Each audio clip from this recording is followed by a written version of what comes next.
একদমই সূর্যদেব যেটা দাবি যে তিনি হঠাৎ করে তিনি যে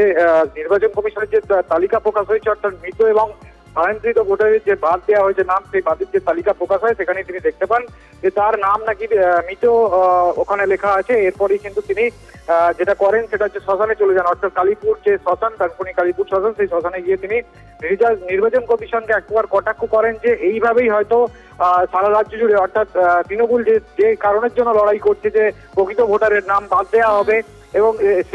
সেটাই হয়তো এটা দৃষ্টান্ত, সেই জন্যই তাকে নাম বাদ দেওয়া হয়েছে। এবং তিনি যে ফর্ম অর্থাৎ গণনা ফর্ম তিনি সম্পূর্ণভাবে নির্ভুলভাবে পূরণ করেছিলেন এবং বিএলওকেও তিনি জমা দিয়েছিলেন, তারপরেও কিভাবে তার নাম লিস্টে মৃত অবস্থায় তাকে দেখানো হলো, এই নিয়ে যেমন একদিকে নির্বাচন কমিশনকে যেমন কটাক্ষ করেছে, পাশাপাশি তিনি নিজে কিন্তু শ্মশানে চলে গেছেন এবং শ্মশানে গিয়ে তিনি যেটা কটাক্ষ করছেন, নির্বাচন কমিশনকে আহ্বান করছেন যে তাকে যেন সৎকার করতে আসে নির্বাচন কমিশনের আধিকারিকরা। অন্যদিকে এই ঘটনা যখন প্রকাশ্যে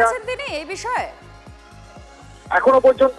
তিনি বারবার বিএলওর সঙ্গে যোগাযোগ করেছেন এবং স্থানীয় যিনি বিএলও সংশ্লিষ্ট বুথের অর্থাৎ 226 নম্বর যে বুথ ডানকুনি পৌরসভা, সেই 226 নম্বর বুথের যিনি বিএলও তার সঙ্গে তিনি যোগাযোগ করেছেন, বিষয়টা জানিয়েছেন। কিন্তু তার যেটা কটাক্ষ বা তার যেটা অভিযোগ যে নির্বাচন কমিশন যে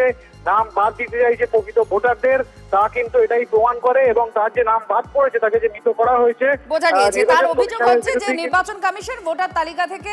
নাম বাদ দেওয়ার যে অভিযোগ শাসক শিবির থেকে বারবার করা হয়েছে, তিনি বলছেন তার নাম এভাবেই বাদ দেওয়ার একটা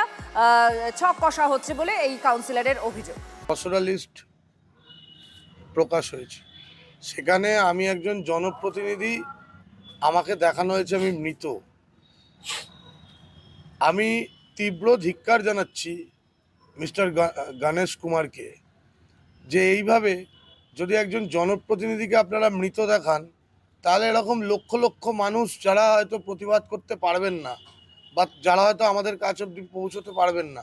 তাদের নাম তো আপনারা ইচ্ছাকৃতভাবে বাদ দিয়েছেন। আমি এখন কালীপুর শ্মশানে এসেছি,